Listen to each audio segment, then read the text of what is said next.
사람이 창조되기 전에 땅의 상태가 어땠습니까? 4절에서 6절에 보니까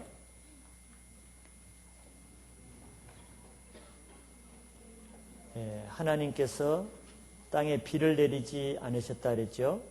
그리고 경작할 사람도 없기 때문에 초목과 채소도 없고 뭐만 있었어요? 안개만 있는 상태였다. 그러니까 땅이 처음부터 사람이 살기에 적합한 상태가 아니었죠.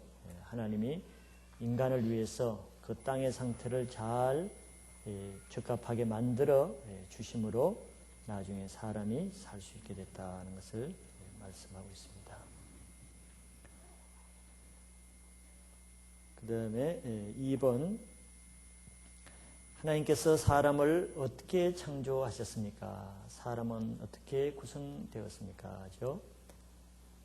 이제 창세기 1장 26절에도 하나님이 개괄적으로 사람을 창조하셨다.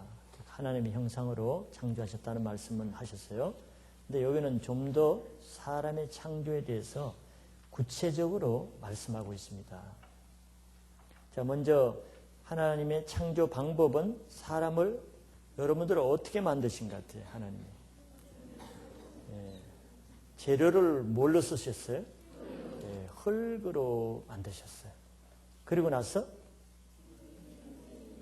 하나님의 생기를 코에 불어넣으심으로 생명이 되게 하셨다 그랬죠.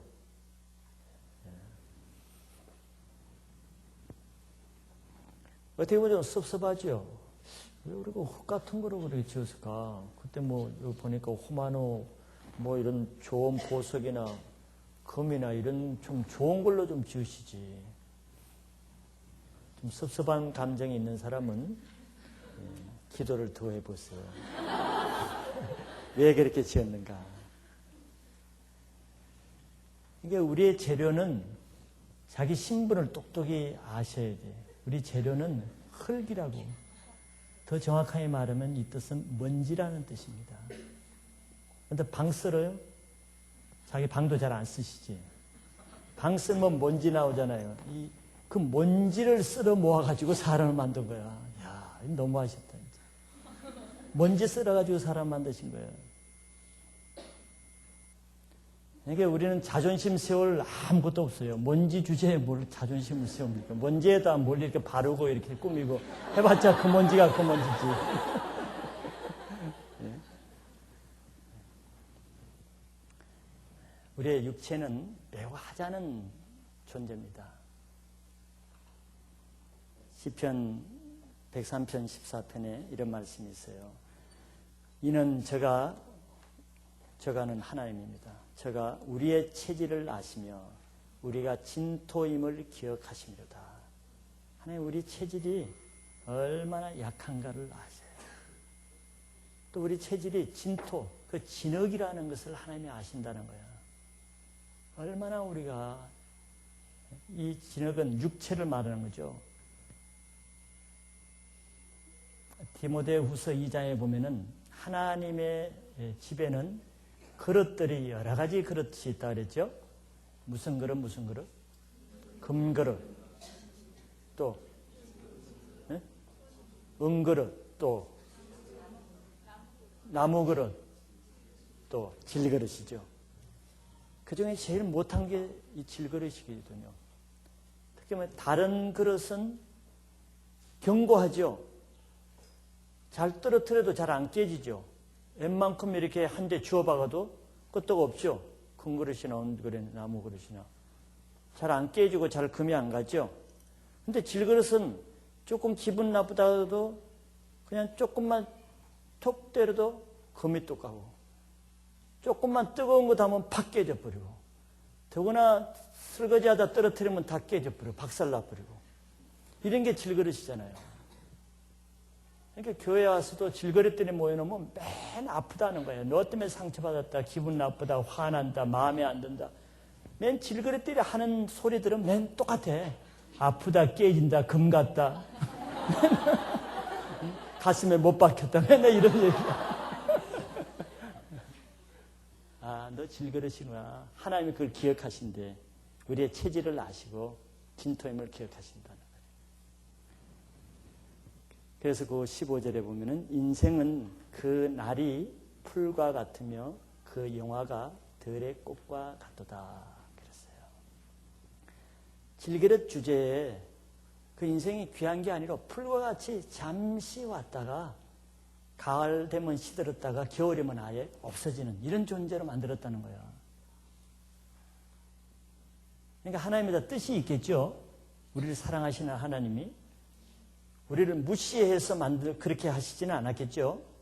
더 좋은 하나님의 깊은 선한 뜻을 가지고 만드신 것입니다.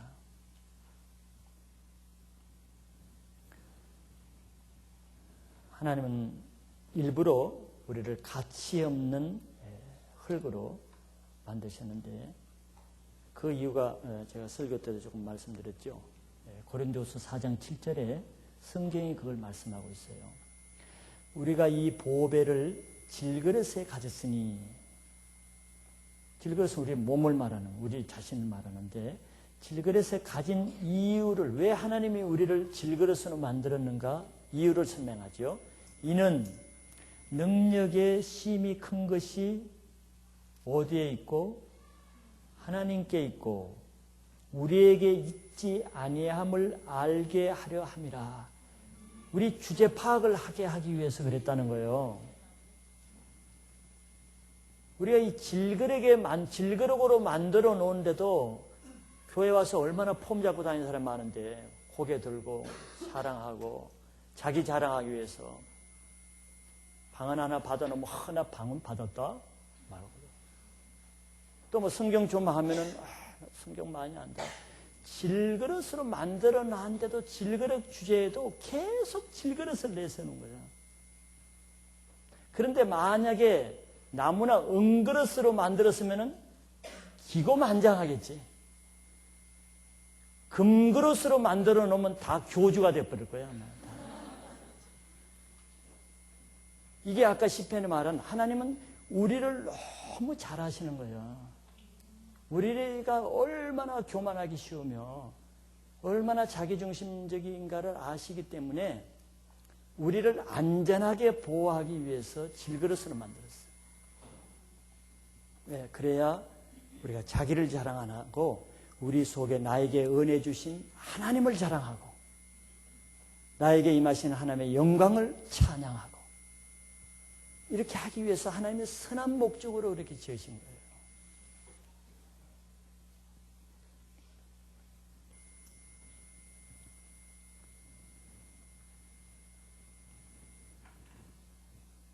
옛날에 제가 설교를 많이 했지만 질그릇에 보배를 넣은 목적이 하나님의 능력이 굉장히 큰 것을 드러내기 위해서라 그랬죠. 성경이 아까 분명히 그렇게 말씀했으니까. 그러면은 우리가 하나님의 능력을 어떻게 해야 가장 잘 드러낼 수 있겠어요?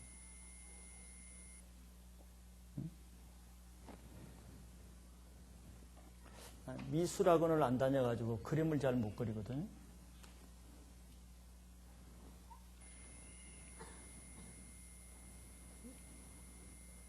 뭐 옛날 구석기 시대에 또 점토 같은 거는 또 뭐 젊은 무기 같은 것도 이렇게 생겼더라고. 토기가. 자, 이렇게 이런 토기, 질그릇 이 안에 하나님이 다이아몬드나 뭐 금 같은 보석을, 진주 같은 보석을 넣어놨다고 합시다. 그럼 하나님이 지금 말씀대로 보면은 우리 질그릇, 이 능력, 질그릇의 능력을 자랑하고 내세우지 않고 무엇을 하기 위해서라고요? 이 하나님의 능력, 이 보배, 이건 꼭 복음물을 말하기도 하고 예수 그리스도를 말하기도 하는데 이 내 속에 있는 보배, 진주와 같은 이 보배를 드러내게 하기 위해서 일부러 질그릇을 만들었다는 거잖아요.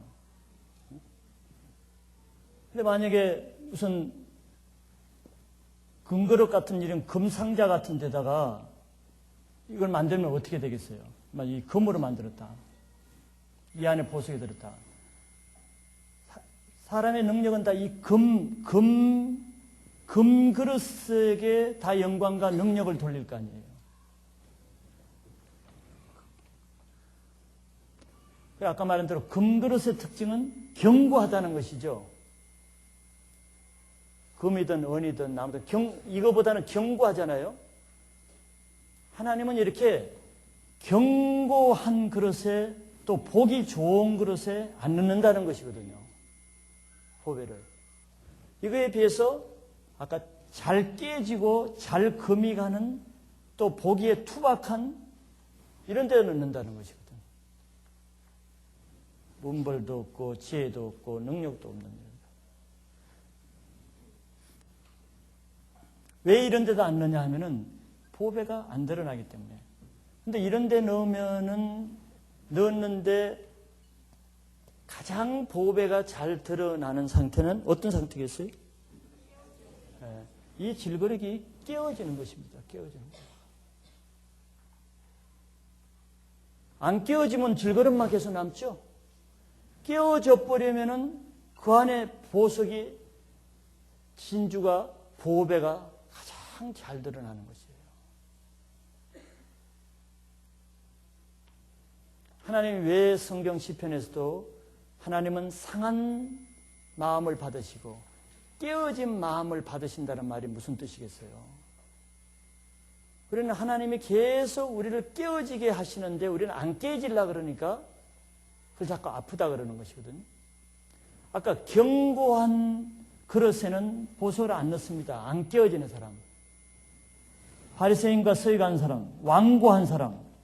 이걸 말하는 것이 이 마음, 이 보석. 굳은 마음, 교만한 마음, 완고하다는 것이 굳다는 말 아닙니까? 완고한 마음. 자기 깨어지기를 싫어하는 사람. 목이 뻣뻣해가지고 낮아지지 않고 겸손해지지 않고 자기에 꺾어지지 않는 이런 데는 보배를 안 넣어요, 하나님이. 늘 자기 자랑하고 다니는데 뭐. 그런 사람에게 보배가 있는 거 봤어요? 하나님이 좋은 값진 영적인 은사들, 영적인 것들이 있는 사람 봤습니까? 있다면 그거는 성경적이 아닙니다. 성경에는 분명히 하나님이 질그릇에 넣는다 그랬지 견고한 그릇에 넣는다 그러지 않았어요. 그러나 질그릇에 내가 깨어지기는 어렵지. 아프죠. 누구나 이 세상에 죄인으로서 자존심 없는 사람이 있어요? 여러분만 자존심 있는 것 같아요? 나도 꽤 있어요. 자존심 없는 사람이 어디 있겠어요? 또 자존심 건드리면 화 안 나는 사람이 어디 있겠습니까? 자존심 상해가지고 기분 좋은 사람이 어디 있겠어요? 다 교만하고 싶지 겸손하고 싶어요? 겸손하면 남에게 무시당하고 고생하고 희생하는데 그건 다 누구나 마찬가지인 것이에요. 그걸 알아야 됩니다. 근데 하나님은 너무 공평하신 분이라는 걸 알아야 돼요. 이렇게 하신 분이 하나님입니다. 하나님이 뭐 금으로 사람 못 만들어서 못 만들 것 같아요? 아니에요. 아까 하나님은 선한 의도로 그렇게 만들으셨지 우리를 무시하기 위해서 티끌로 우리를 만든 게 아니에요. 하나님 선한 의도. 하나님이 하신 건 다 선하시니까.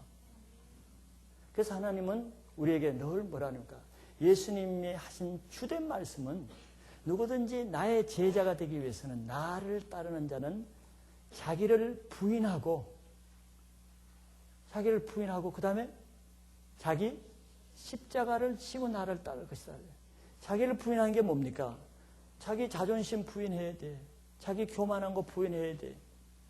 자기 체면 부인해야 돼. 자기 지식 부인해야 돼. 자기 지위 부인해야 돼. 뭘 하기 위해서? 예수님을 따르려면 예수님의 영광을 드러내려고 그러면 그것뿐만 아니라 결국은 어떻게? 십자가에 죽어야 된다 그러잖아요. 죽어지는 게 바로 깨지는 거라고. 자기 옛사람이. 깨질 때 나를 통해서 그때 주님의 영광이 드러나는 거예요. 이게 교회 생활에서 영적인 생활의 가장 기본적인 우선순위 1순위입니다. 이거는 깊은 논리도 아니고 이 원리가 아니면 교회 생활을 못하는 겁니다. 즉 영적인 생활을 못하는 거예요. 물론 이게 쉽지는 않아요. 여러분들 그리고 저도 마찬가지입니다. 누가 자기 자존심 꺾는 거 이렇게 쉽겠습니까? 그래 우리가 기도하고 끊임없이 자기 육신을 쳐서 복종하는 이유가 그거지. 뭐 정말 영혼들 도우려고 그러면은 그거 쉽게 됩니까? 지난해나 똑같이 만만치 않은데.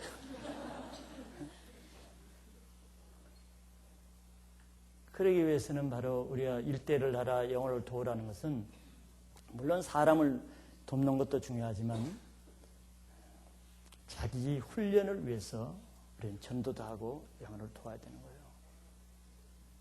그런데 영혼들을 도와봤죠. 그 열매가 많이 없죠. 그런데 열심히 안 도와서 열매가 없는 것도 있지만 그거보다는 왜 열매가 없는 걸 여러분들이 잘 아시죠? 자기 한계를 느낍니다. 저것까지는 정말 더러워서 못하겠다. 이렇게까지는 내가 못하겠다. 이게 자기 한계입니다. 아담의 치유. 안 입고 더럽고 치사하고 유치하고 그런 일이 얼마나 많아. 죄인을 도우려고 그러면 정말 맨날 토해야 돼. 구역질이 나니까. 근데 지난 하나 똑같은 거예요. 그래야 무슨 성경을 공부하고 물론 그런 훈련도 필요합니다. 그러나 프랙티스, 실제 훈련이 더 중요한 거예요. 실제 훈련은 바로 내가 전도하고 한 영혼을 양육해 보세요. 물론 전도는 열정만 있으면 돼. 전도는 어렵지만 그래도 좀 상대적으로 쉬운 거예요. 인격이 안 부딪히니까. 그러니까 양육을 한번 해보라고. 하나님은 꼭 이상한 사람만 나한테 붙여주지. 딴 사람은 내가 잘할 텐데 그 사람은 못하겠어. 하나님이 기가 막히게 하여튼 나에게 그런 사람 붙여주는 거야. 그 사람 한 사람 도우면은 머릿돌 예수님 만난 사람 끝나기 전에 내가 먼저 번아올 때 아유 내가 죽겠어. 하나님이 내 스스로는 내가 내 자존심, 내 의를 끊을 수 있는 사람은 정말 성인 군자 아니고는 어려워요. 누구든지 못합니다, 주인이. 그러니까 하나님이 영혼들을 통해서 강제적으로 나의 인격을 훈련시키는 거예요. 그게 잠언서에 철이 철을 날카롭게 한다는 말이 그거란 말이지. 왜? 뭐 하려고? 나를 통해서 앞으로 영광을 드러내기 위해서 내 질그릇을 깨기 위한 작업이라고. 다른 영혼들을 통해. 그래서 여러분들이 자기 세일이나 주위에 정말 쇳덩어리 같은 사람 만난 거 감사하시기 바라요. 그런 사람 만나도 내가 안 깨어진다? 자기가 더 강한 사람이야. 그건. 회개해야 돼. 남흉 볼 필요 하나도 없어. 그런 양 붙여놨는데도 안 깨져? 이야, 그건 완전히 무쇠야, 그런 사람은. 대단한 사람이야. 그걸 알면 회개할 거야, 아마. 바로 왜 우리가 질그릇에 닿는가? 왜 하나님이 흙으로 하는가? 그러니까 바울이 은혜 받기 전에는 막 강하려고 했잖아요. 강하려고 하고 눈앞 가시 같은 것도 빼달라고 한 것이 뭐야? 강하려고 3번이나 기도한 거거든. 하나님의 뜻을 모르고. 근데 하나님께 3번 기도하고 나서 하나님의 음성을 듣고 지혜와 총명이 들어왔죠. 영적인 지식을 깨달았죠. 그게 뭐였어요? 예, 내가 약할 때 강함이라는 것을 깨달았어요. 전에는 강해야 강한 줄 알았는데 그때 하나님의 음성, 내 은혜가 내게 족하다 하는 말을 통해서 약할 때 강함이라. 이제는 내가 뭘 자랑하려니? 나의 약함을 자랑한다 하는 거예요. 이거 깨달으신 분들은 놀라운 영적인 진리를 깨달는 것입니다. 바울이 뭡니까? 바로 이게 내가 깨어지는 것이 나에게 은혜구나. 깨어지는 것이. 그래서 4장 10절, 11절, 12절에 가면 예수님 뭐랍니까? 이제 내가 내 몸에 뭘 짊어진다? 예수의 뭘 짊어진다? 예수의 죽음을 짊어진다. 예수의 죽음이 뭐예요? 내가 죽는 거예요. 왜 죽음을 짊어진대? 내 안에 사망이 역사하고 예수의 죽음이 내 안에 역사하면은 노예들에게, 남에게 예수의 생명이 역사한다 그랬잖아요. 바로 내가 이거 안 깨지면은 내 안에서 예수의 생명이 안 드러나는데 내가 깨어지면은 나에게는 사망이 역사하지만 나를 통해서 남에게는 생명이 역사하는 거야. 이 보배가 드러나니까. 이게 우리는 열매라 그러는 것이라고. 영혼을 도울 때 바로 이렇게 할 때 열매가 나타나는 거야. 영혼들이 변하고 생명이 나타나는 거야. 근데 내가 안 깨어지는 가운데서 계속 도우니까 지도 안 변하고 나도 안 변하고 막상 막하지 뭐. 누구 탓할 수가 없는 거지. 이것 때문에 그런 거다. 결론은 1:1 많이 하시라고. 그게 최고의 훈련이에요. 영혼들을 많이 도와본 사람 봐요. 확실히 인격이 달라. 인격이 달라. 산전수전 다 겪은 경험이 얼굴에 나타난다고.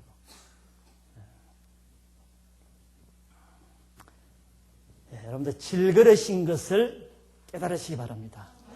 그럼 내가 깨어지는 의미를 알면은 깨어지는 게 억울하지 않잖아요. 이걸 모르면은 나만 손흥 보는 것 같고 억울하잖아. 내가 저 사람보다 못난 게 없는데 맨날 나는 저 사람 앞에 깨어져야 되고 손해봐야 되고 굽실거려야 되고 너무 억울하잖아. 이건 지식이 없어서 그런 거예요. 억울할 거 없어요. 그래 이런 지식을 하면은 그것이 축복입니다. 축복.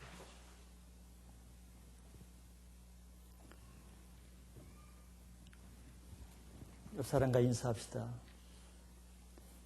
당신은 질그릇같이 모양이 별로네요.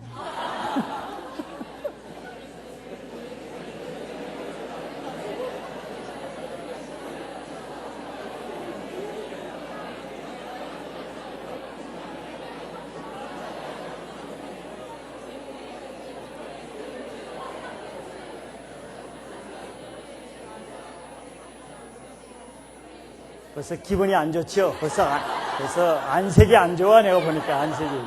벌써 안색이 안 좋아. 왜 제가 이런 인사를 시키겠어? 자존심 꺾기 위해서 한번 해본 거야. 벌써 그랬더니 꺾기 싫어서 뭐 내가 그래도 누군데? 바로 깨어지는 것은 그런 훈련이에요. 그런 훈련. 뭐? 내가 보기 안 좋아? 이게 참 우리 속에 있는 자아가 자존심인데 그 핵심이 자존심이 최고의 걸림돌인 것 같아요. 하나님을 섬기는데. 무시당한, 자존심이 무시당해봐요. 그러나 예수님은 하나님의 아들이잖아요. 나는 예수님을 생각할 때마다 내가 자존심이 세서 그런지, 어떻게 군병들한테 그 성경을 원어를 자세히 보면요. 얼굴을 맞으시니라 그렇게 표현했지만 예수님의 인격을 존중해서 성경 번역자가 이렇게 해놨지만 전문을 보면요.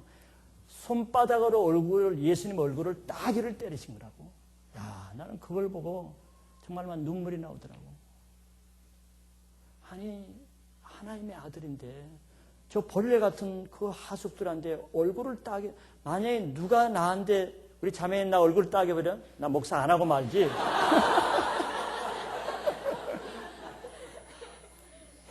그러셨는데도 예수님은 그 사람을 정말 멸할 수도 있는 권세를 가졌잖아요. 그런데 그 수치를 다 받으시는 거예요. 그뿐입니까?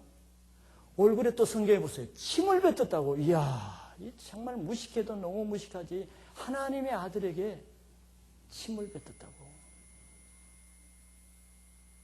여기 은혜 충만한 사람에게 여기 나오라 그래서 내가 한번 침 한번 뱉어볼까? 그래도 은혜가 있는가? 난 이런 예수님의 모습을 볼 때 우리는 별것도 아닌 것이 너무 자존심도 세고 너무 사람 앞에 수치심 받는 것을 너무 정말 견디지 못하는 존재다. 그걸 인정하지 않을 수가 없어요. 근데 예수님의 그런 모습을 보면은 우리가 할 말이 없어요. 할 말이 없어요. 근데 교회사적으로 봐도 사도 바울도 그랬고 예수님을 쫓는 제자들은 하인이 주인보다 크지 못하다는 말씀대로 거의 그런 대우를 다 받았다고요. 사도 바울도. 연병이라 그랬거든 사람들이. 예수님을 쫓는 모범이 그것인데 우리가 예수님의 쫓는 모범을 잘못 잣대를 놓고 예수님을 쫓으려니까 그렇게 억울한 일이 많아. 우리는 너무 잘못되어 보이는 일이 많아. 남 탓할 일이 너무 많아. 잣대를 지금 잘못된다고 보는 거예요. 예수님께 잣대를 주면 우리가 할 말이 없거든요.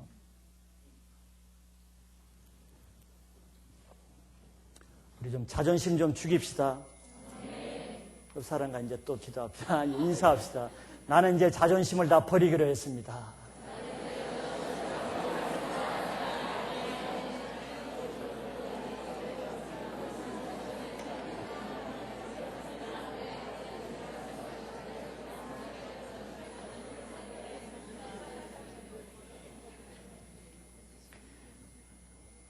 두 번째는 사람은 어떻게 구성되었습니까? 7절과 1장 26절인데 뭐 이것이 꼭 적합한 구절은 아니라도 그래도 약간은 참고될 것 같아서 제가 한번 문제를 넣어봤습니다. 자, 우리 사람은 그럼 어떻게 구성된 존재일까? 이것은 세상이 보는 것과 성경이 말하는 것과 다르고 또 신앙 안에서도 하나님의 영적인 것을 인정하는, 즉 다른 말로 하면 성령 사역을 하시는 분들과 성령에 대해서 모르는 사람들 말이 틀립니다. 그러나 우리는 하나님의 성령의 역사를 믿고 영적인 세계를 믿기 때문에 이런 성경에 나와 있는 그대로를 저는 여러분들에게 같이 보고자 하는 것이에요. 사람의 구성이 어떻게 구성됐어요?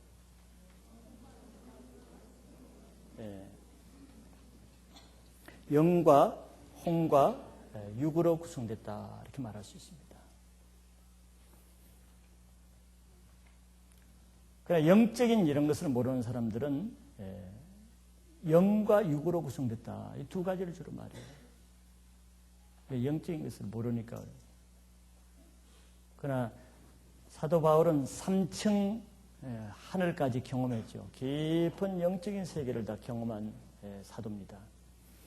그 사도 바울이 쓴 데살로니가 전서 5장 23절 같은데 또 히브리서 4장 12절 이런 때는 다 사람의 구성을 구체적으로 영과 혼과 육으로 얘기하고 있어요. 이거는 영적 사역을 하다 보면은 뭐 자연스러운 것이, 뭐 성경이 맞지, 뭐 성경이 어디 거짓말 하겠어요? 그래서 우리는 이 세 부분으로 구성되어 있다는 것을 그냥 아시면은 앞으로 여러분들 신앙생활 해 나갈 때 굉장히 이 부분이 굉장히 열쇠 역할을 많이 합니다. 신앙에. 그렇게 알아두시면 좋아요. 우리의 영은, 영의 근거는 하나님이 자기 형상으로 만들었다. 1장 26절에 거기에서 우리의 존재는 영적인 존재. 우리 속에는 영이 있습니다. 동물에게는 그게 없어요. 동물에게는 하나님의 형상을 짓지 않았기 때문에. 오직 사람에게는 영이 있습니다. 그래서 이 영은 하나님이 넣어주신 것이기 때문에 영은 하나님과 교통하는, 관계되는, 하나님과 교통하는 기관이 이 영의 기관입니다. 그래서 영이 죽었거나 소멸된 사람들은 하나님과 교통이 되겠어요? 안 되겠죠. 안 되면은 영적인 것에 교통이 안 됩니다. 똑같은 사람이에요. 뭐 내 형제일 수도 있고 부모일 수도 있고 우리 뭐 친구일 수도 있는데 예를 들면은 이 성경 말씀은 다 한글로 써 있잖아요. 뭐 미국 사람에게는 영어로 써 있고 저 불신자가 읽지 못하는 문자가 아니란 말이죠. 또 내용도 뭐 이 글자체 문장이 불신자가 보기에 어려운 문장이 아니잖아요. 객관적인 보편적인 글이고 문장인데도 불신자들은 읽어도 잘 이해를 못하죠. 문자는 읽어도. 그런데 예수 믿는 사람은 이해가 되죠. 또 성령이 더 충만한 사람은 더 이해가 잘 되죠. 그것이 바로 그런 것을 의미하는 것입니다. 혼과 육은 누구에게나 다 있어요. 그래서 불신자들도 혼이 있기 때문에 성경을 읽을 수는 있습니다. 이성이 있기 때문에.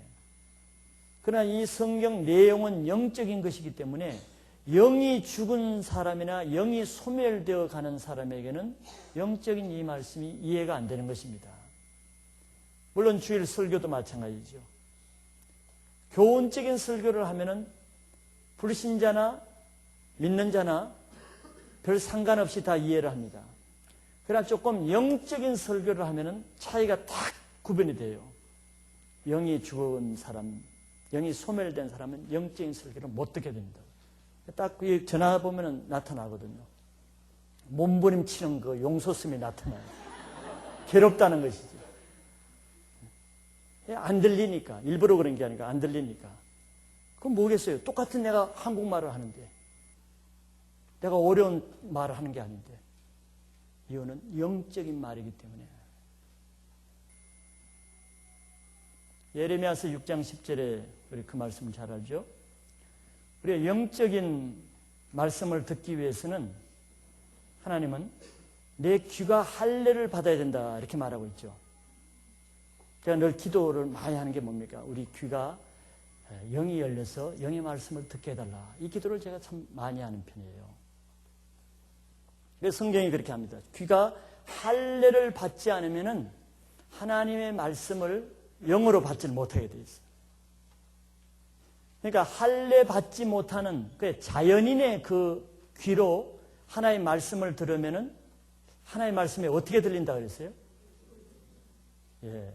내가 굉장히 사랑의 메시지를 전하기도 하고, 위로의 메시지를 전하기도 하고, 이거는 내 메시지가 아닌데, 어디서.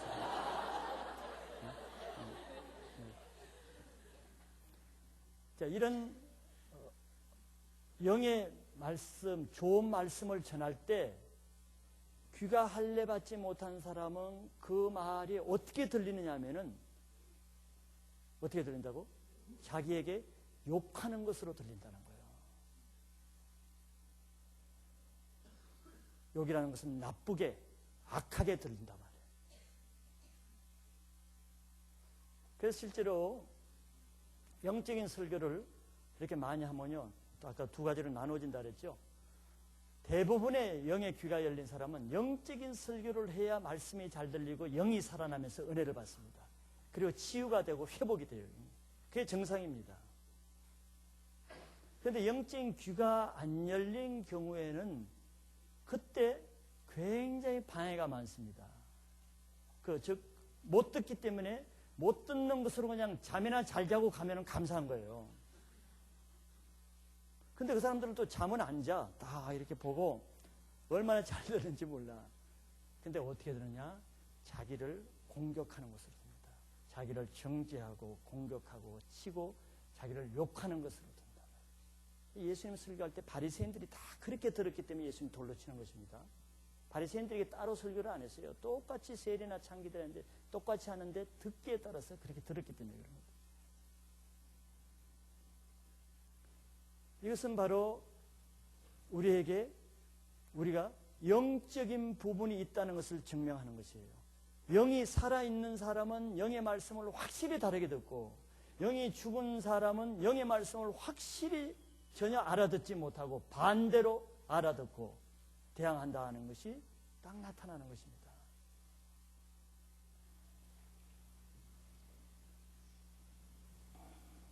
그래서 여러분들이 정말 교회 생활을 잘하기 위해서는 하나님의 말씀을 잘 들어야 되는데, 말씀을 잘 듣기 위해서는 하나님의 말씀은 영적인 말씀이기 때문에 영의 귀가, 예레미야서 6장 10절 말씀을 의지하면은 영의 귀가 할례를 받아야 됩니다.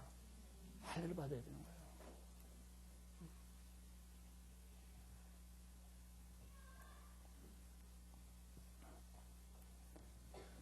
그러면 이제 우리가 하나님과 친밀한 사랑의 교제를 가지자. 이것도 사실 알 사람만 알거든요. 참 말한 깊은 뜻과 의미가 무엇인가, 어떤 것인가를 아는 사람만 깊이 알거든요. 하나님과 친밀한 교제가 뭔가를 아는 사람은 저런 구절을 봐도 금방 딱 들어오죠. 근데 그런 영이 안 열린 사람은 저런 걸 봐도 덤덤합니다. 거의 안 들어옵니다. 저것은 그냥. 깊이 안 들어요. 글씨는 읽을 수 있지만. 더구나 예수님의 십자가 설교를 해봐요. 교회에서 특별히 방해를 많이 하는 것은 십자가 설교를 한다든가, 회개 설교를 한다든가, 죄사함의 설교를 한다든가, 구원의 설교를 한다든가 뭐 그런 설교를 할 때가 있죠. 지금까지 제 경험으로는 대체적으로 그런 설교를 할 때는 굉장히 제가 무장하지 않으면 안 돼요.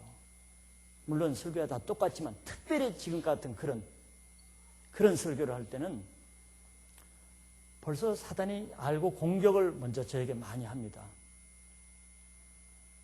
오늘도 우리가 예수님이 십자가 설교했잖아요. 어제 내가 컴 참석할 때까지 멀쩡했어요. 그런데 새벽 한 3, 4시쯤 돼서 잠을 못 자겠는 거예요. 멀쩡했는데 이 목이 보통 감기 들려서 아플 정도가 아니고 막 통증이 심하면서 그 정도로 계속 가면은 오늘 설교하기가 그렇게 쉽지 않겠어요. 걱정을 할 정도로. 이건 보통 고통스러운 게 아니에요. 그래서 이 새벽에 제가 스스로 이 손을 얹고 계속 그 싸우는 기도를 했습니다.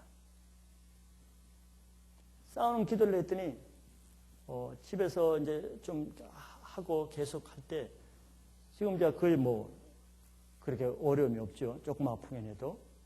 이런 건 다 영적인 공격입니다. 우연히 내가 추운 데 자서 감기 들리고 이런 차원이 아닌 것입니다. 십자가 설교. 그리고 참석하는 사람도 마찬가지입니다. 십자가 설교, 죄사함의 설교가 필요한 사람은 꼭 그 설교를 들어야 될 사람은 그날 방해를 많이 받습니다.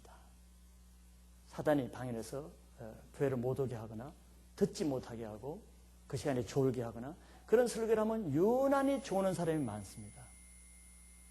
특별히 영이 약한 사람들은 그때 아주 표시가 많이 나요. 그건 우연이 아닌 것입니다. 이런 것은 다 여러분들이 우리가 그냥 이 육체만 있는 존재가 아니에요, 여러분들. 우리는 영적인 존재입니다. 우리는 돼지와 틀려요. 돼지는 영이 없습니다.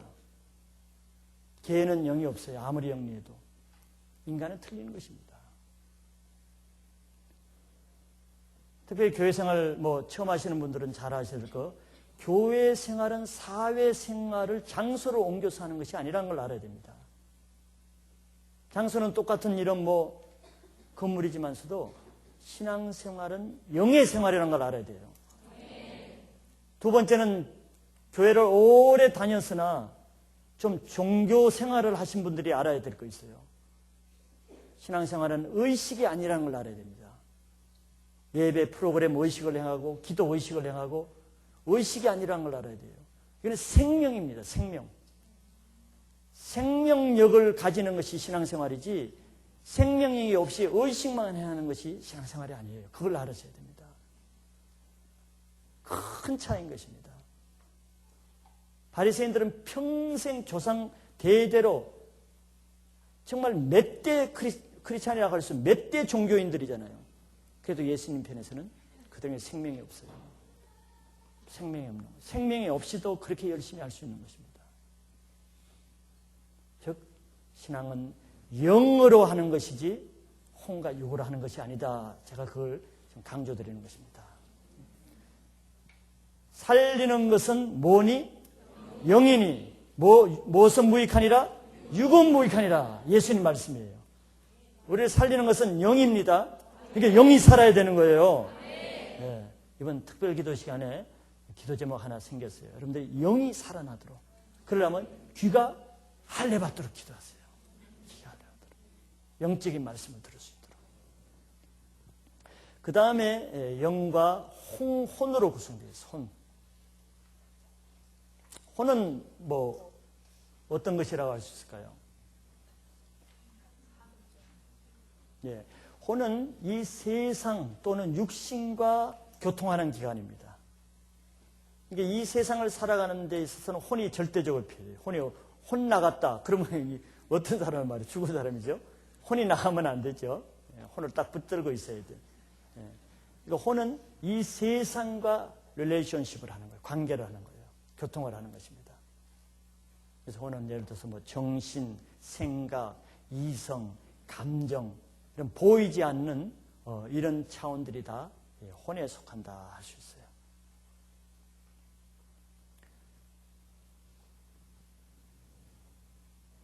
그 혼은 육신 속에 있죠. 그래서 육신과 혼은 밀접하게 관계되어 있습니다.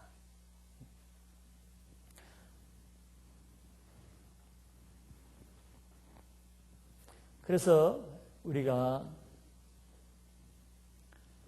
영과 혼과 육체로 구성된 우리가 육체만 만족하게 한다고 해서 우리 인생 자체가 행복하지 않지요. 아까 말씀드린 대로 뭐 편안하게 살고 또 맛있는 걸 많이 먹고 좋은 집에 살고 이건 다 육체가 누리는 거잖아요. 또 좋은 걸 뭐 영화를 많이 보고 또 그 여행을 다니고 이것은 육체 부분에서는 만족을 가져줍니다. 그렇죠? 그건 사실이에요. 근데 우리가 간과하기 쉬운 것은 그것이 우리 존재 자체의 행복이라고 생각해 버릴 수가 있어요. 그러지 않거든요. 나머지 두 부분은 아니에요. 특별히 영의 부분은 그런 걸로 채워지지 않습니다. 오히려 육신의 그런 부분들을 내가 많이 채우면 채울수록 영의 부분은 더 타격을 입게 됩니다.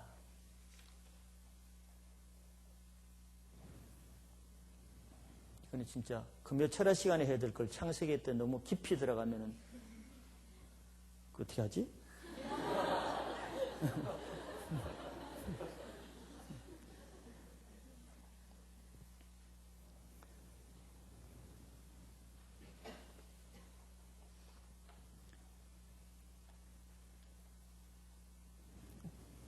그래서 정상적인 바른 우리 인간의 상태, 온전한 우리 신앙생활의 그런 목표가 무엇인가? 정상적인 상태는 우리의 영이 있습니다. 우리의 혼이 있습니다.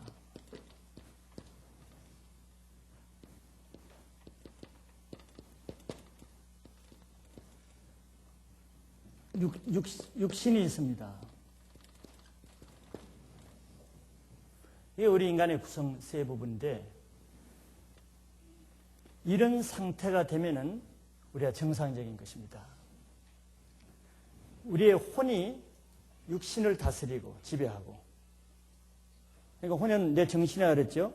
내가 오늘 기도하고 싶다 그러면 내 육신이 기도하는데 순종해서 따라가면은 이 바른 것이에요. 근데 대부분 그렇지 않죠.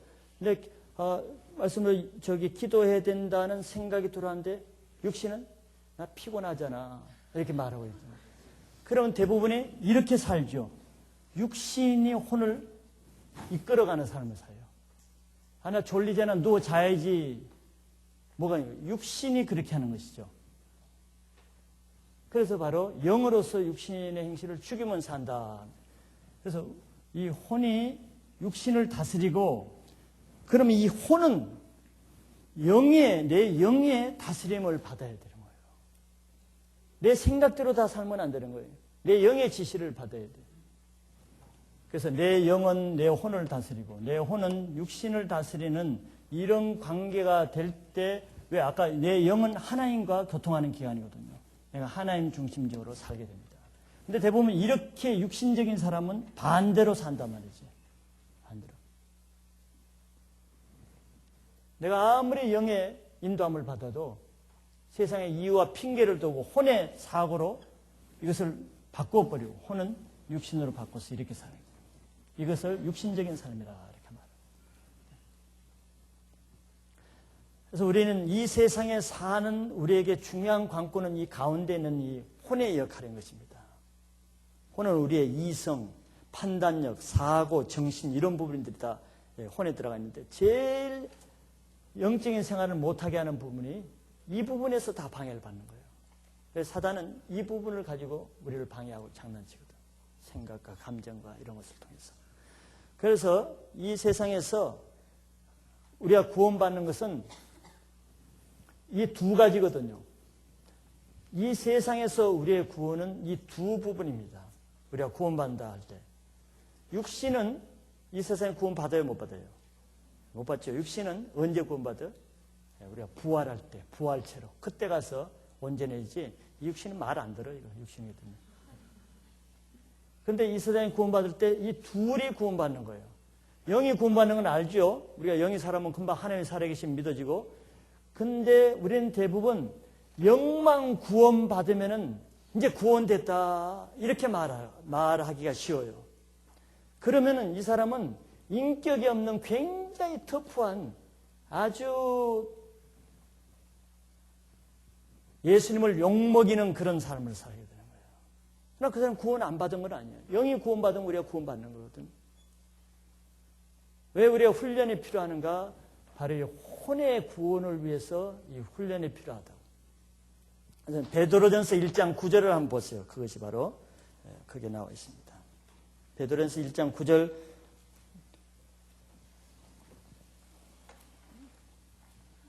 누구의 혼이 빨리 찾았으면 한번 읽어보세요. 큰 소리로 한번 1장 베드로전서 베드로전서는 베드로후서 앞에 있겠죠? 예, 그렇죠?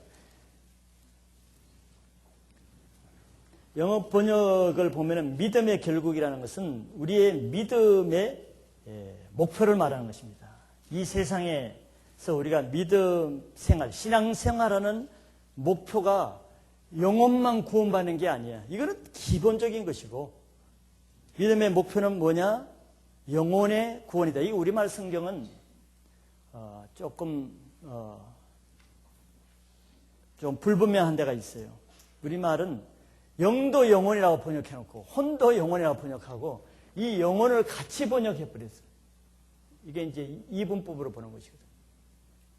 그런데 영어 성경의 헬라어 원문은 엄격히 틀립니다. 여러분들 영어 번역본 가지고 영어 성경만 봐도 그 영혼을 뭐라고 번역해놨어요? 예, 분명히 소울이라고 했지 스피릿 앤 소울이라고 하지 않았습니다. 우리말 성경처럼. 혼의 구원을 말하는 거예요. 소울이라고 그랬단 말이에요. 믿음 생활의 궁극적인 것은 영의 구원을 받아서 혼의 구원을 이루는 것인데 사도 바울도 너희가 두렵고 떨림으로 뭘 이루라? 너의 구원을 이루라 그러잖아요. 아니 이미 구원 받았는데 뭘 이뤄? 그 구원 받은 것은 영이 받은 것이고 이루는 것은 뭘 이뤄? 혼의 구원을 이루는데 이것을 우리는 뭐라 그래? 좀 어려운 말로 성화라 그러는 거예요. 성화의 주정점은 우리의 내면의 혼의 인격의 변화를 말하는 거거든요. 인격의 변화야. 나중에 에베소서 이제 우리가 보지만 에베소 4장에 가면은 궁극적인 우리 신앙생활의 목표는 예수 그리스도의 장성한 분량에 이르는 것입니다. 예수 그리스도의 인격까지 가는 것이 신앙의 고리예요. 목적이에요.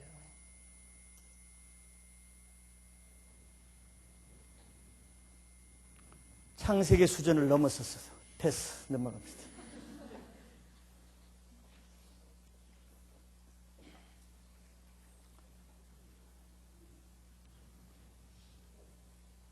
그래서 우리가 영이 구원받을 때 하나님과 저런 교제가 일어나고 혼이 구원받아 갈수록 우리는 내면에 인격의 변화를 가져오는 것입니다. 인격의 변화를 가져오면 그만큼 사단의 방해를 적게 받는다는 얘기예요. 인격의 변화를 안 가지면 밤낮으로 구원을 받아도 사단의 밥이 되는 것이에요. 비참한 신앙생활을 하게 됩니다.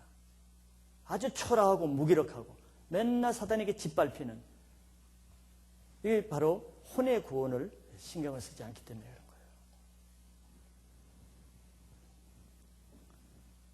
넘어갑시다. 3번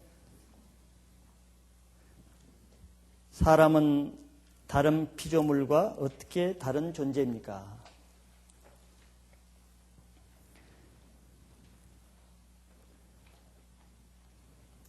첫째 날부터 여섯째 날까지 사람만 지은 것이 아니고 다른 많은 동식물, 무생물들을 지었는데 그럼 사람과 다른 피조물과 다른 점, 다른 존재 뭘까요? 가장 큰 것은 역시 하나님의 형상으로 지어졌고 안 지어졌고죠. 이거는 정말 특권인 것입니다. 다른 어떤 피조물에게도 하나님 형상으로 짓지 않았어요. 하나님 형상으로 지었다는 것은 우리 속에는 하나님의 속성의 일부를 가지고 있어요. 하나님의 속성 모두를 가지고 있지는 않아요. 속성의 일부를 가지고 있습니다. 그래서 그 속성을 통해서 하나님과 교통을 할 수 있는 것이에요.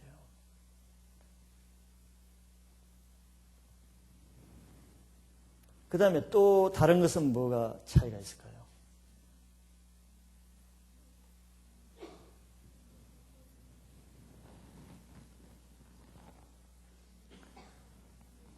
만물과 피조물과 사람의 차이점은 똑같은 피조물이지만 사람은 만물을 다스리고 정복하는 위치에 있고 만물은 다스림받고 정복당하는 위치에 있다는 거예요. 주인과 종의 관계예요. 똑같은 피조물이 아니에요.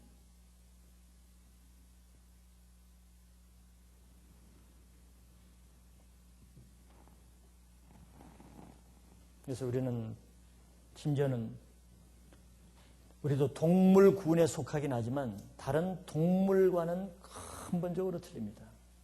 그걸 인정하지. 또 하나 세 번째는 오늘 2장 7절에 나온 대로 사람은 하나님으로부터 직접 생기를 받은 존재죠. 하나님부터 영적 생명을 직접 받은 영적인 존재라는 것이.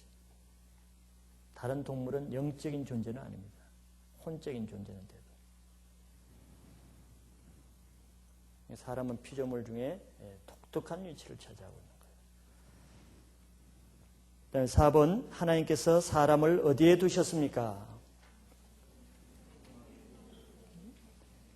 8절에 보니까 동방에 에덴의 동산을 창설하시고, 에덴 동산이라고 하죠. 에덴은 기쁘다, 즐겁다 이런 뜻이에요. 의미가 있죠, 이것도.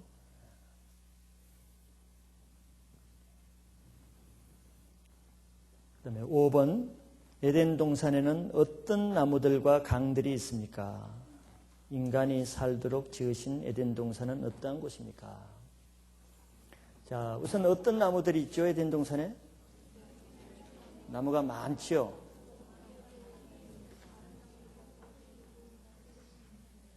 한 세 가지로 나눠서 볼 수 있죠, 나무 종류를. 나눈 되게 참나무, 소나무 이렇게 나누는 것이 아니고 좀 우리가 영적인 존재답게 세 가지로 생명나무, 선악을 알게 하는 나무,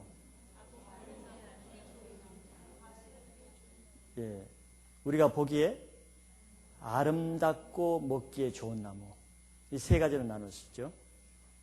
첫째, 그 나온 대로 보면은 9절에 보기에 아름답고 먹기에 좋은 나무가 나게 하셨다 그랬어요. 하나님은 우리들이 보기에 좋고 먹기에 좋은 나무들을 주셨어. 참 얼마나 인격적인지 몰라. 우리들이 보기에. 이거는 사람의 육체의 생명을 유지하기 위해서 주신 음식이에요. 무슨 생명을? 육체의 생명. 그리고 이것을 보면은 하나님은 처음 만드실 때부터 우리 사람이 먹고 사는 일에는 아무런 어려움이 없이 하나님이 충분히 공급해 주셨습니다.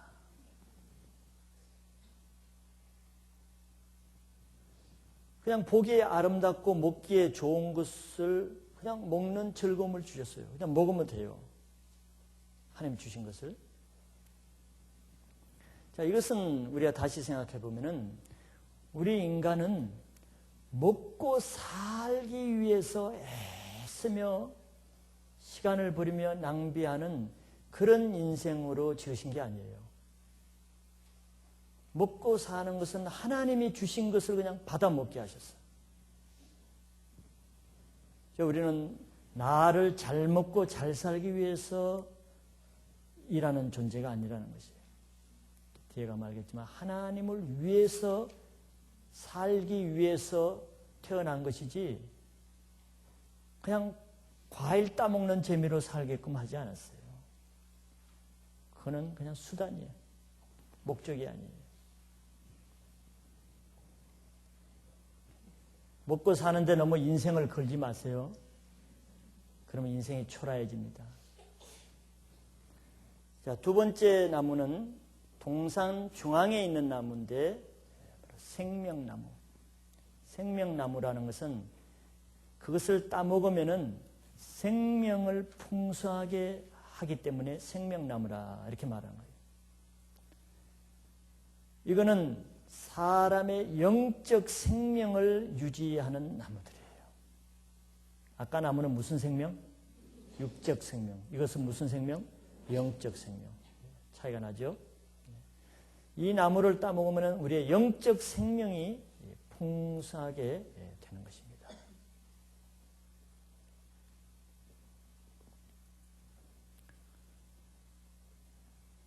계시록 22장 2절에 보면은 이 생명나무가 나중에 복락원이 되었을 때 나타나는 것을 알려주고 있어요. 계시록에서는 이 나무를 예수 그리스도를 상징하고 있습니다. 즉 그 말은 이 열매를 따먹을 수 있는 자격은 하나님의 말씀을 믿고 순종하는 사람만 먹을 자격이 있어요. 요한복음 10장 10절에 예수님이 이 땅에 오신 것은 생명을 줄 뿐더러 뭐 하기 위해서? 생명을 풍성하게 하기 위해서. 바로 이 생명나무가 우리의 영적 생명력을 더 풍성하게 해주는 나무다. 세 번째 나무는 무슨 나무? 선악을 알게 하는 나무. 이것은 다 같이 생명나무가 있는 그 옆에 나란히 선악을 아는 나무가 같이 있어요.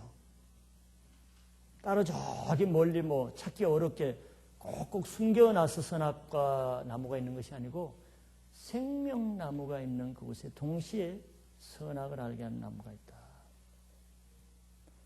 즉 우리 앞에는 하나님이 생명을 풍성하게 하는 길과 생명을 잃고 죽게 되는 길을 항상 같이 놓아주세요.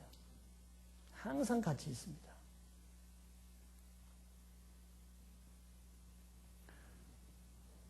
그러면 하나님이 나쁜 의도로 놔두셨는가? 왜 그것을 놔두지 않으면은 우리가 죄를 안 지었을 텐데 하나님이 그 나무를 걸림돌로 두셨는가? 아직 영이 안 열리신 분은 이런 질문들을 많이 해요.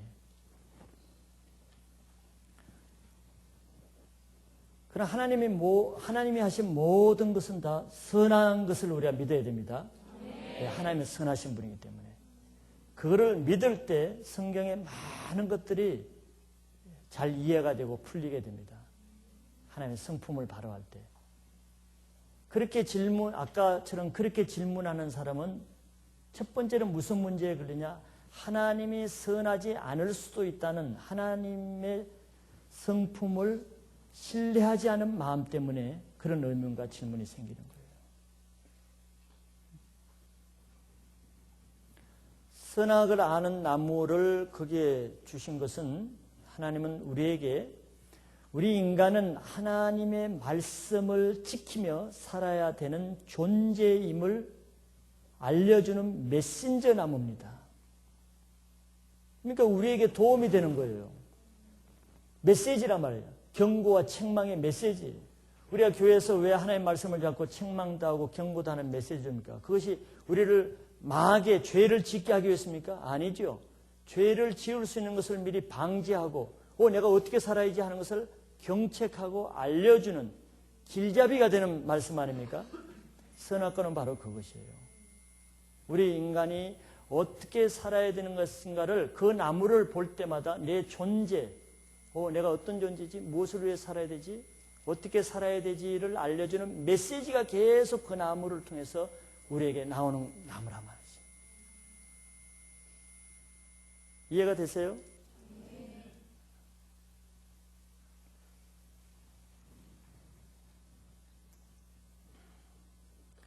즉 하나님은 그 선악과를 통해서 사람이 하나님의 주권에, 즉 말씀에 순종하는지 아는지 여부를 시험하는, 테스트하는 나무입니다.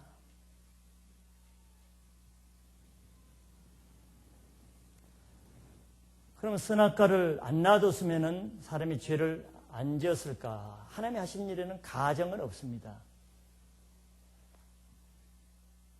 그러나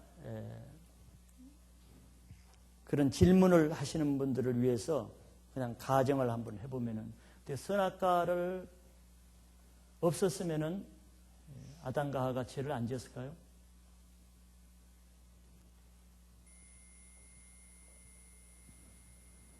모르지 뭐. 그걸 어떻게 알아? 모르지. 나도 몰라. 그런데 제가 조금 다르게 말씀드리고 싶은 것은, 선악과 나무에 무슨 그 나무를 나무 과실을 먹고 하와가 눈이 밝았다 할 때 그 선악과 속에 안약 성분이 들어가서 눈이 밝았다고 생각되었어요? 그 선악과 나무 열매를 먹었기 때문에, 그 열매 속에 있는 성분을 섭취했기 때문에 그렇다고 보세요? 그렇다 해도 뭐 별 수 없어. 뭐 자기가 그렇게 생각하면 할 수 없지. 근데 저는 좀 다르게 생각하고 싶어요. 그건 내 의미가 아니고, 성경의 여러 군데를 하나님의 성품을 찾아보면은 그게 아닌 것입니다. 특별히 신명기 8장이나 이런 데를, 6장이나 이런 데를 보면은, 즉 그 나무 하와가 죄를 범하게 된 것은, 또 영적으로 죽게 된 것은 선악과 나무 열매를 먹어서 그런 것이 아니고, 선악과 나무를 따먹으면 죽으니까 따먹지 말라고 하는 하나님의 말씀을 불순종했기 때문에 죽은 것입니다. 이것은 무슨 생각을 또 하게 하느냐 하면은, 하나님의 말씀을 불순종하는 그 태도가 사단의 침범에서 죄를 짓게 한 것이라고 볼 수 있죠. 선악과를 먹어서 그런 것이 아니라 그 태도의 구체적인 행동이 선악과를 먹은 거지, 이미 죄는 그 전에 들어온 것이라고. 이제 3장에 가면 자세히 나오죠.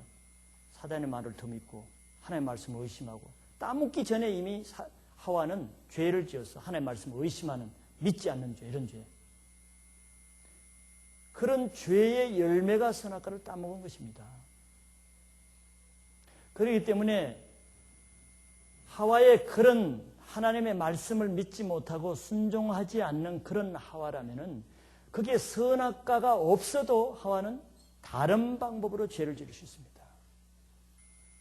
하나님이 에덴 동산에 두고 다스리고 지키라는데, 뭐 다스리고 지키지 않은 불순종을 할 수도 있고, 어떤 방법으로든지. 그러니까 선악과를 꼭 뒀다고 하는 하나님에 대한 원망할 필요가 없죠. 그러나 하나님의 하나의 테스트 나무에 불과합니다. 사람이 죄를 지을 때는 그것이 하나의 빌미가 돼서 짓는 거지, 그 사람이 그 빌미가 없어도 딴 것으로 또 죄 짓습니다. 하나님께 불순종하는 사람은. 그렇지 않아요?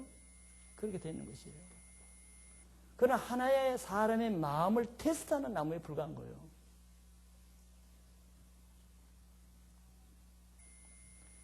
신앙생활도 마찬가지예요. 내가 늘 태도를 강조하죠. 예배 드릴 때 태도, 봉사할 때 태도.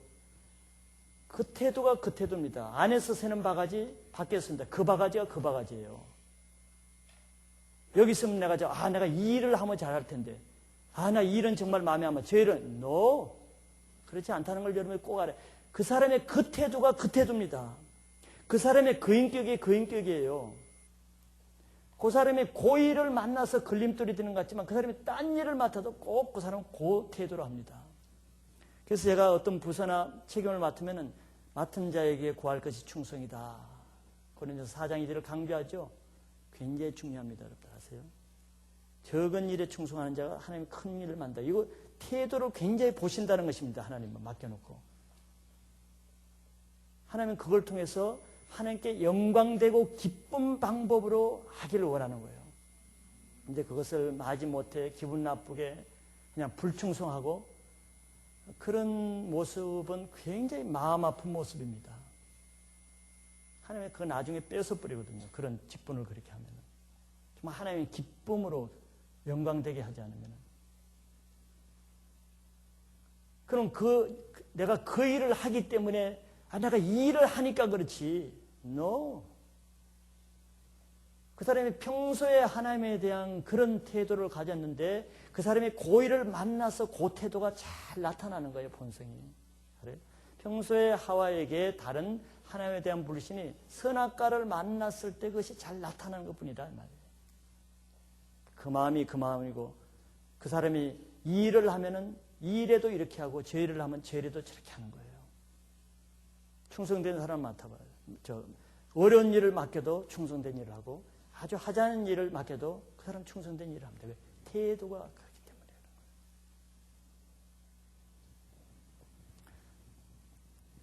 선악과에 대해서 오해가 없으시기 바랍니다.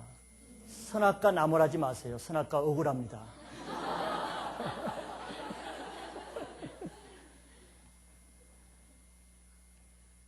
자, 나무에 대해서 세 가지를 봤고 이제 강들을 봅시다. 강들.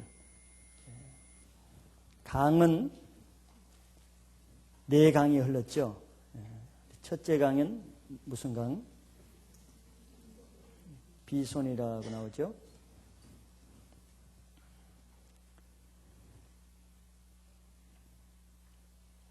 예, 11절에 비손이라. 비손은 이 원어 뜻은 좀 불분명할 수도 있어요. 오래된 고어이기 때문에 일반적으로 풍부하게 흐른다 이런 뜻을 많이 얘기하고 있습니다. 비손의 위치는 뭐 하윌라 땅이라 그러는데 뭐 정확한 것은 잘 몰라요. 그러나 학자들은 아라비아를 포함한 이런 인도 지역 이곳으로 보고 있죠. 거기에는 뭐가 많았다 그랬죠?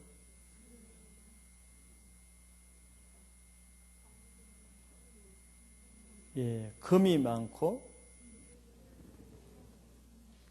또 베들레헴은 향료의 일종입니다. 이때 당시 향료가 굉장히 비싼 거죠. 향료가. 그 다음에 호마노는 그 대제사장들이 그 흉패로 쓰는 아주 값진 보석에 해당되는 거죠. 그런 것들이 나왔다 그랬어요. 두 번째 강의 이름은 기온이라고 했죠. 기온은 그 뜻이 뭐 넘친다 이런 뜻이라 그래요. 그 위치는 구스 온 땅에 들렸다. 이런 페르시아 만 홍해 지금으로 말하면 그런 아라비아 나일강 이 지역을 뜻할 수가 있어요. 그다음에 셋째 강은 히데겔이죠. 히데겔은 뜻은 빠른 화살이라는 뜻을 가졌다 그러고 위치는 여기 보면 아수르 동편이라 그랬죠. 바벨론 지역. 바벨론은 지금의 그 이라크 이런 지역을 말하죠. 아수르. 이거는 오늘날 보면 티그리스 강에 따른 이름이죠. 티그리스 강은 오늘날도 있죠. 4대 문명지. 그 다음에 넷째 강은 유브라데. 유브라데도 오늘날 강 이름이 있죠. 4대 문명지로. 뜻은 뭐 잘 흘러간다 또는 달다 뭐 이런 뜻이 있다 그래요. 하란에서부터 바벨론까지 그 지역을 흐르고 있다. 뭐 자세한 것은 오래 전이기 때문에 확실하지 않기 때문에 이 네 강이 있다는 것만 아시면 될 것 같아요.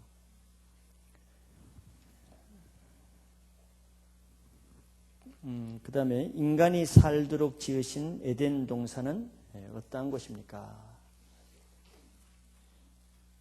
에덴이라는 뜻은 기쁘다, 좋다라는 이런 뜻이라 그랬죠. 인간이 살기에는 아무 부족함이 없는 그런 낙원이다. 즉 기쁘게 살 수 있는 곳이다. 이렇게 말할 수 있겠어요. 그러니까 하나님은 우리를 아주 기쁘게 살도록 만들으셨어요. 그래서 우리가 성령을 받으면 회복될 때 그 은사 중에 하나가, 열매 중에 하나가 사랑, 희락, 평안이니까 기쁨이 있죠. 그래서 하나님이 처음 만드실 때 우리에게 주신 성품입니다. 죄로 인해서 다 파괴돼서 그렇죠. 그래서 우리가 은혜를 받아봐요. 그 회복되죠. 사람 미운 마음이 없어지고 사랑의 성품이 회복되잖아요. 또 나는 부정적으로 우울하게 살던 사람이 기쁨이 솟죠. 또 마음이 불안한 사람이 화평이 솟고 이게 다 회복되는 징조입니다.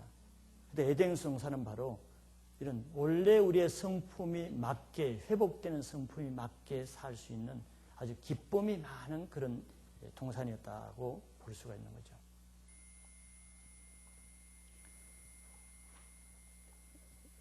그 다음에 6번 좀 빨리 해서 2번은 마칩시다. 에덴 동산에서 사람이 해야 될 사명이 무엇입니까? 두 가지 사명을 주신 것 같죠? 15절에 보니까 뭐와 뭐? 다스리며 지키게 하는 것이죠. 다스리는 사명은 일하는 사명 또는 섬기는 사명이라고 할 수 있습니다. 인간은 하나님이 맡겨주신 일을 하면서 살게 지으셨어요. 처음부터. 창세기 1장 27절이나 28절에서 이미 나왔잖아요. 정복하고 다스리라. 이게 일이거든요.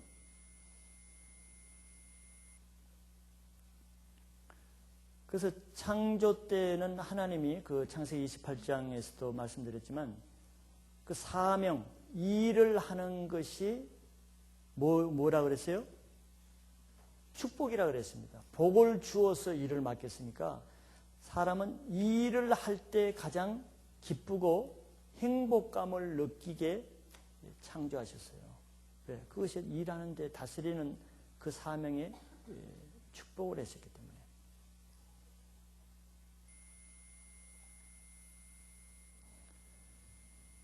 그게 이해가 될까? 일하는 것을 누가 좋아할까?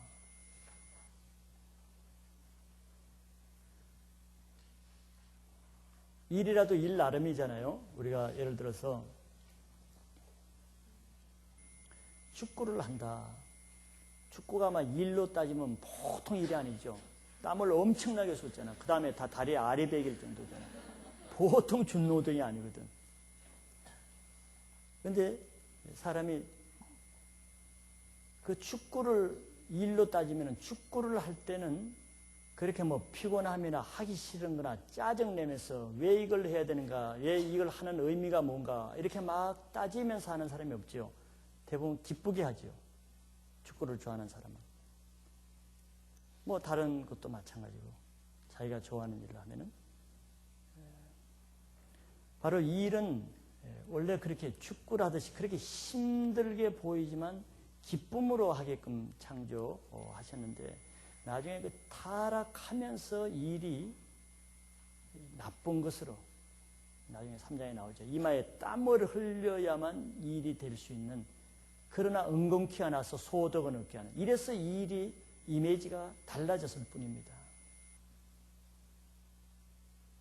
지금도 여러분들이 직장생활 하기 힘든다, 때려치워야겠다 했지만 실업자하고 한번 얘기해 봐봐. 누가 더 행복한가? 일을 안 하고 한 몇 달 놀아봐요. 때려치우고 싶은 그런 마음이라도, 그런 직장이라도 다니고 싶지. 일하면서 고통당하는 것보다 일 없이 일 안 할 때 고통당하는 고통이 훨씬 인간에게 더 큽니다. 그러니까 잠잡고 잘 다니세요.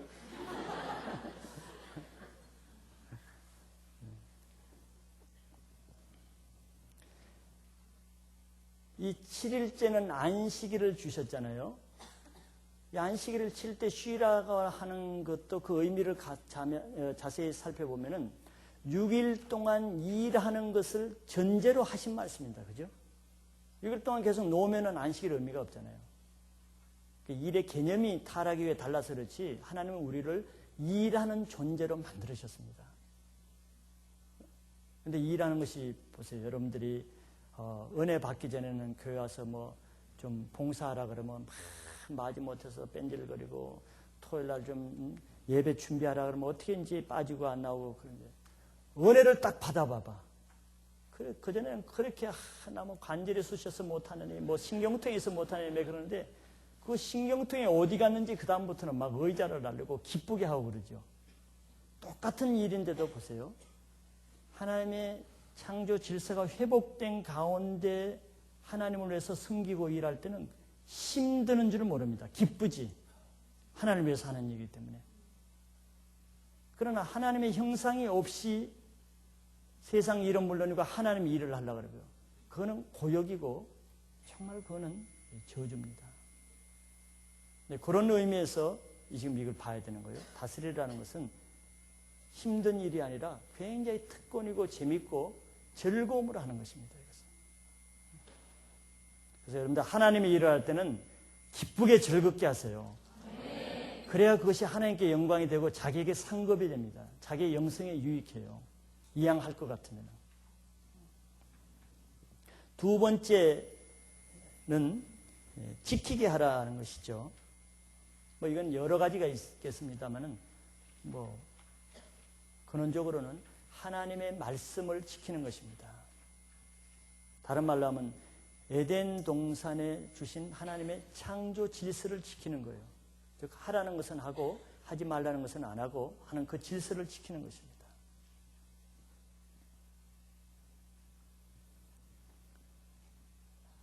네, 시간이 많이 지났는데 몇 번까지? 8번까지인지. 자, 마저 해버립시다. 다음에 또 하니까. 7번.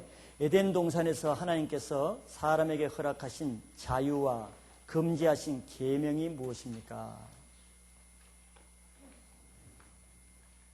이건 문제가 길어지네. 그만합시다. 이거를 덤핑으로 대충 해버리면 안 돼. 좀 자세하게 다음에 하는 것이 낫지.